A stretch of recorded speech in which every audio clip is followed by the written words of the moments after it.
ಯಾಕೆ ವಿಜಯನಗರದವರು ದೇವಸ್ಥಾನ ಕಟ್ಟಲಿಲ್ವಾ? ಕಟ್ಟಿದ್ರು.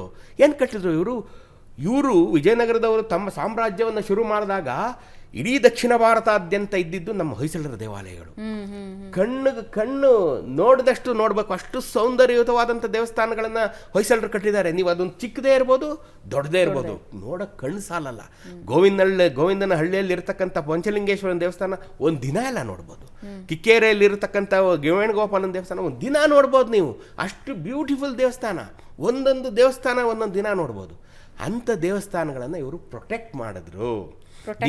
ನೀವು ಈಗ ನಾಗಮಂಗಲದ ಸೌಮಿಕೇಶ್ವರನ ದೇವಸ್ಥಾನ ನೋಡಿ, ಅದು ಸೌಮಿಕೇಶವನ ದೇವಸ್ಥಾನವನ್ನು ಕಟ್ಟಿಸಿದವರು ಹೊಯ್ಸಳರು, ಅದಕ್ಕೆ ಪ್ರಾಕಾರ ಮುಖ್ಯ ಗೋಪುರ ಕಟ್ಟಿಸಿದವರು ವಿಜಯನಗರದವರು.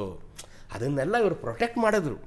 ಅವರೇನು ಅಂದ್ಕೊಂಡ್ರು, ಇವರೆಲ್ಲ ಆಲ್ರೆಡಿ ಕಟ್ಟಿದ್ದಾರೆ, ಇದನ್ನು ರಕ್ಷಣೆ ಮಾಡೋದು ನಮ್ಮ ಕೆಲಸ ಅಂತ ವಿಜಯನಗರದವ್ರು ತಿಳಿದ್ರು. ಹಾಗಾಗಿ ಹೊಯ್ಸಳರು ಕಟ್ಟಿದ ಎಲ್ಲ ದೇವಸ್ಥಾನಗಳನ್ನು ರಕ್ಷಣೆ ಮಾಡಿ ನಮ್ಮ ತನಕ ತಂದು ಕೊಟ್ಟಂಥ ಕೀರ್ತಿ ವಿಜಯನಗರಕ್ಕೆ ಸಲ್ಲುತ್ತೆ.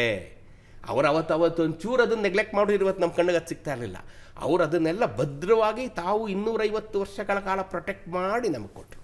ಹಾಗಾಗಿ ಇವತ್ತು ನಾವು ಹೊಯ್ಸಳರ ದೇವಸ್ಥಾನವನ್ನು ಹೊಗಳ್ತಿದ್ದೀವಲ್ಲ, ಅದಕ್ಕೆ ಕಾರಣ ವಿಜಯನಗರದ ಅರಸರು.